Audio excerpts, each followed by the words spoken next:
Puluhan ribu rumah di Ngawi masih berstatus tak layak huni. Kondisi itu menjadi atensi dari pemerintah kabupaten setempat.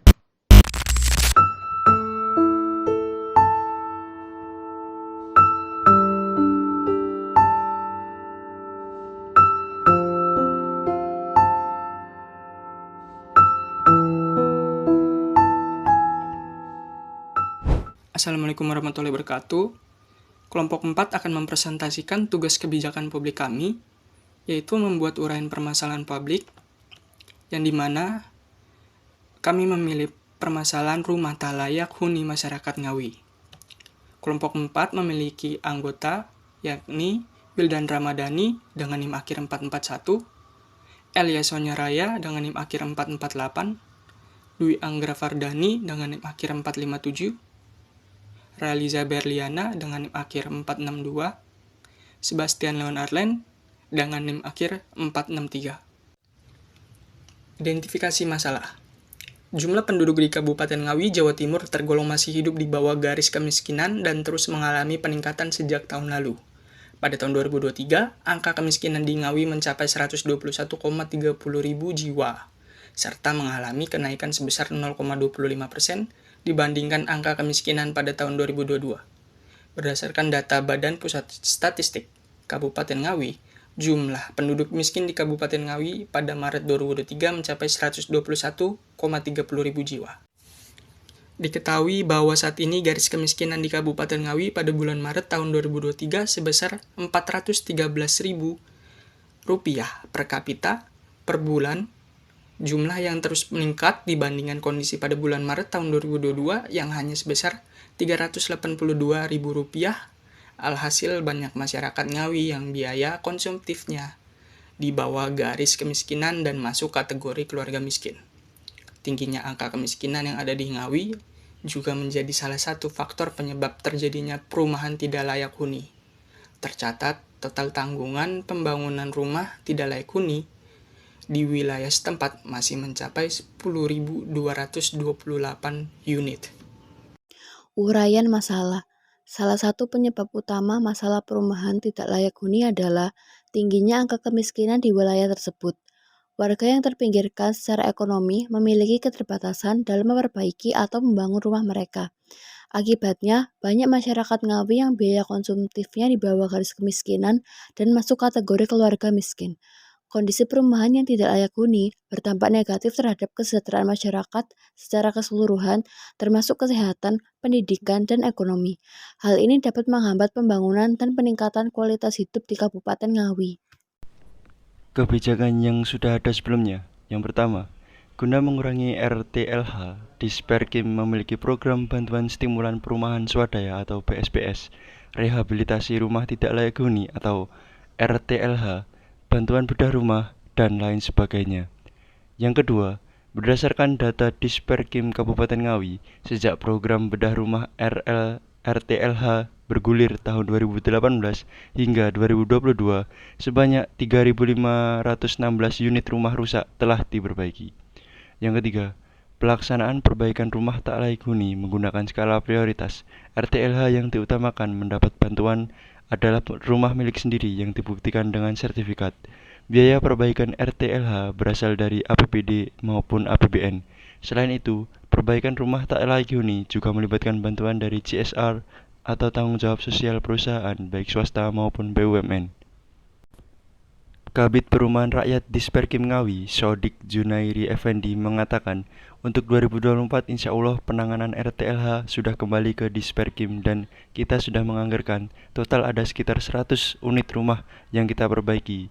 Jika setiap penerima diberi bantuan 20 juta, kita akan identifikasi rumah yang tahun ini diintervensi agar tahun depan bantuan tepat sasaran.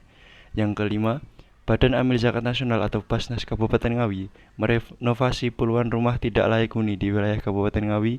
Langkah ini merupakan bagian dari salah satu program unggulan yang diinisiasi Basnas Ngawi selama bulan Desember 2023. Kegiatan ini bersinergi dan berkolaborasi dengan Polres Ngawi. Kebijakan untuk menanggulangi rumah tidak layak huni di Kabupaten Ngawi juga sudah tertuang dalam peraturan daerah atau Perda Kabupaten Ngawi Nomor 8 Tahun 2014 tentang penanggulangan kemiskinan pada pasal 19 ayat 1 yang berbunyi program bantuan perumahan sebagaimana yang dimaksud dalam pasal 15 huruf D diselenggarakan untuk mengurangi jumlah rumah tidak sehat dan tidak layak huni melalui A. Bantuan perbaikan rumah dan B. Bantuan sarana dan prasarana pemukiman. Di Ngawi sendiri banyak rumah warga yang tidak layak huni. Walaupun pemerintah sudah mengeluarkan kebijakan memberikan rumah layak huni, seringkali masih salah sasaran atau tidak tepat pada masyarakat yang benar-benar membutuhkan. Dengan adanya permasalahan tersebut, imbasnya pada masyarakat yang benar-benar membutuhkan bantuan susah untuk mendapatkannya. Alternatif penyelesaian untuk permasalahan ini yang dapat digunakan antara lain, yang pertama pastinya identifikasi masalah. Mengidentifikasi rumah-rumah yang tidak layak huni dan memahami penyebabnya. Ini mungkin melibatkan inspeksi fisik rumah dan wawancara dengan pemilik rumah atau penduduk setempat. Yang kedua yaitu perbaikan fisik.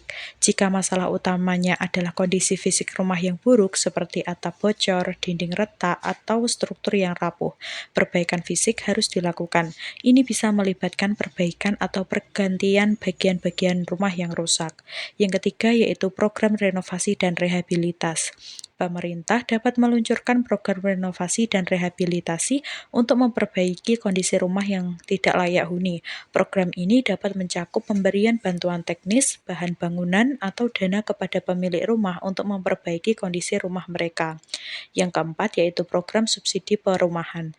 Pemerintah dapat memberikan subsidi kepada pemilik rumah atau pengembang untuk membangun atau memperbaiki perumahan yang terjangkau bagi masyarakat berpenghasilan rendah. Yang kelima, program pemindahan penduduk. Jika kondisi perumahan sangat parah atau tidak dapat diperbaiki, pemerintah dapat meluncurkan program pemindahan penduduk ke perumahan yang layak huni, baik yang baru dibangun atau yang sudah ada namun memenuhi standar kelayakan. Yang keenam yaitu rezim perizinan yang fleksibel. Pemerintah dapat memperkenankan pengembangan untuk membangun perumahan dengan standar yang lebih fleksibel, terutama di daerah yang kekurangan perumahan layak huni. Ini dapat memungkinkan percepatan pembangunan perumahan yang lebih terjangkau. Yang ketujuh, kebijakan penyediaan lahan. Pemerintah dapat memfasilitasi penyediaan lahan yang terjangkau bagi pembangunan perumahan, baik melalui pengadaan lahan publik atau pengaturan kemitraan dengan sektor swasta atau pengembangan lahan. Yang kedelapan yaitu pengembangan infrastruktur. Peningkatan infrastruktur seperti akses jalan, air bersih, dan sanitasi dapat meningkatkan kualitas perumahan dan membuatnya lebih layak huni. Yang kesembilan yaitu peningkatan kapasitas. Pemerintah dapat melakukan pelatihan dan pendidikan kepada masyarakat tentang pentingnya pemeliharaan rumah dan kesehatan lingkungan, sehingga mereka dapat lebih sadar dan mampu untuk merawat rumah mereka sendiri.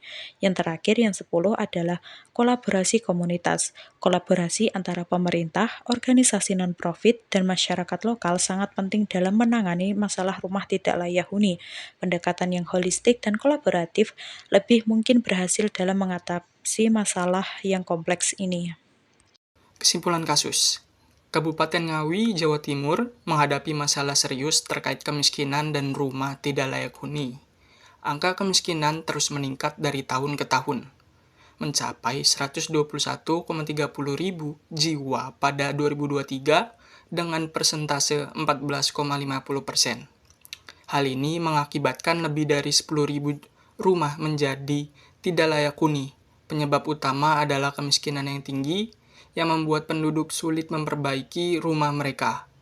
Kurangnya koordinasi antara pemerintah, LSM, dan sektor swasta juga menjadi masalah. Solusinya melibatkan identifikasi permasalahan, perbaikan fisik rumah, subsidi perumahan, program pemindahan penduduk, perizinan yang fleksibel, penyediaan lahan, peningkatan infrastruktur, pendidikan masyarakat, dan kolaborasi antar pihak. Dengan pendekatan ini diharapkan dapat memperbaiki kualitas hidup masyarakat Ngawi secara signifikan. Berikut presentasi tugas dari kelompok 4. Terima kasih sudah meluangkan waktu untuk mendengarkan. Wassalamualaikum warahmatullahi wabarakatuh.